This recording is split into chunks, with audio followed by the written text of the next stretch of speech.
Vrhunac vodenog vala na Dravi stigao je danas prije podne u Osječko-baranjsku županiju. Na udaru je Podravska Moslavina gdje su potopljene vikendice, ribički dom i poljoprivredna zemljišta. U vodi do koljena ovi ljudi pokušavaju spasiti što se spasiti može. Vodeni val stigao je blizu Donjeg Miholjca, a ova kuća u Podravskoj Moslavini prva je na udaru. Nije dobra situacija, ruši se nasip, odjedanput je opet krenula Drava. Bojim se jednostavno za svoju kuću i ne znamo šta nas trenutno čeka. Poplavljene su 2 vikendice i ribički dom, a vrhunac vodenog vala tek bi trebao stići. Očekuju ga oko 1 sat poslije ponoći. Sve su snage na nogama, dežuramo po 3 smjene i nadamo se da ćemo uspjeti izdržati ovaj vodeni val i da će sve biti naravno pod kontrolom, ali kao što vidite situacija nije baš jednostavna, podzemne vode probijaju i nažalost u ovoj godini su nas zadesile već treća elementarna nepogoda. Zbog toga se u Crvenom križu u Donjem Miholjcu radi punom parom. Volonteri pune vreće s pijeskom koje se odvoze do kritičnih točaka na nasipima. Pa nije naporno, evo čula sam da trebaju pomoć i smatram da u ovakvim kriznim situacijama stvarno tko god može pomoći, treba doći pomoć. Uzvodno kod mjesta Vaška Drava opada. Kuće i polja su čini se spašeni, ali ne i 50-ak vikendica koje su izgrađene na nebranjenom području. Pa evo, ja barem pozivam, ako smo već prije činili neke greške u prošlosti, pa u poplavnim područjima gradili, neka barem ovo bude pouka za budućnost da više tamo ne gradimo. Na terenu je bio i ministar Medved koji poručuje sve češće nam dolaze ekstremni vodeni valovi, a državu u obrani od poplava usporava niz zapreka. Stoga poziva sve aktere da sjednu za stol. Da zajedno sagledamo i udruge za zaštitu prirode, zajedno sa resornim ministarstvom, i da se preispitaju ranije donešene odluke, a vezano za čišćenje korita rijeka i omogućavanje veće protočnosti vode.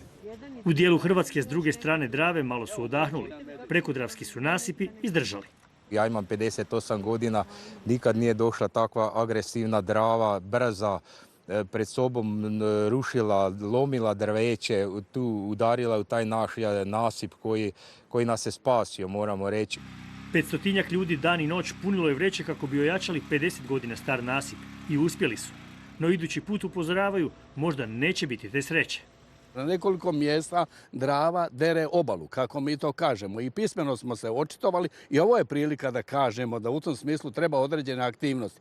U Hrvatskim vodama upozoravaju da opasnost još nije prošla jer nasipi su natopljeni, a ekstremni vodeni val još putuje prema Dunavu. Tijekom vikenda očekuje se u Osijeku. Odlazimo u Podravinu, točnije u Vašku. Ovdje je Marin Čurić. Marine, kakva je trenutna situacija? Situacija je nešto bolja. Evo, vodostaj Drave pao je u 4 sata 8 centimetara. To uistinu najavljuje da se onaj vrhunac i općenito vodeni val premješta polako u Osječko-baranjsku županiju koja je sada na redu. Gospodine Đuroković, dobro vam večer. Dobro večer vama i vašim gledateljima. Jesu li moguće iznenađenja u Osječko-baranjskoj županiji s obzirom da je tamo puno više naselja i gradova uz Dravsku obalu?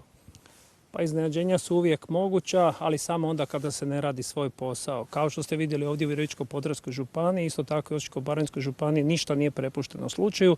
Ne samo da rade Hrvatske vode, već i brojne vatrogasne postrojbe, isto tako i pripadnici civilne zaštite u koordinaciju i Virovitičko-podravske i Osječko-baranjske županije. Iz tog razloga, evo, ovo su prvi centimetri izlaznog opadanja, znači iz Virovitičko-podravske županije. Vodni val je ušao na područje Podravske Moslavine, odnosno on je u Osječko-baranjskoj županiji. Još predstoji 100 km toka rijeke Drave koje trebamo na neki način obraniti da ne dođe do bilo kakvih nekih incidentnih situacija. Nasipi su u dobrom stanju, a samo se rade određene intervencije gdje se pojavljuju pojedini podviri, ali sve se to sanira i drži pod kontrolom. Poput ovoga iza vas, ovdje je nešto više vode nego što je bilo prije 4 sata kada smo ovdje došli. Koliki problem stvaraju te podzemne vode i probijanje nasipa odozdo? Pa treba se kontrolirati, zato i postoje službe i tijekom dana i tijekom noći, sve se kontrolira. Normalno je da bude procjeđivanje ispod pojedinih dijelova nasipa, no to spada u redoviti posao Hrvatskih voda koji se drži pod kontrolom. Tako da ovakva pojave ne trebaju nikoga zabrinjavati. Ključno je znači da održimo stabilnost nasipa što i činimo. I evo, treba još odraditi ovih idućih nekoliko dana da bi evo i ponosno rekli da smo se obranili od rekordnih vodostaja i Save, Mure, isto tako i Drave. Što smo iz ovog vodenog vala naučili?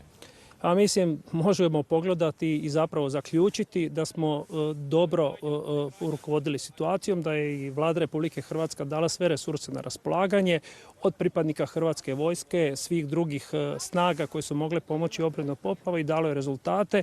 Kao što vidite, nema većih šteta u Republici Hrvatskoj koje su vidljive da li u Sloveniji, Norveškoj ili bilo gdje drugdje, a sve je to zapravo rezultat sinergije, koordinacije putem i ravnateljstva civilne zaštite i svih ostalih službi. Samo kratko još, hoće li Osijek ući u izvanredne mjere obrane od poplava? Neće, na području Osijeka očekujemo vodostaj negdje do plus 450 cm, tako da smatramo da neće ni biti uvođenje izvanrednih mjera na području grada Osijeka. Hvala puno na razgovoru.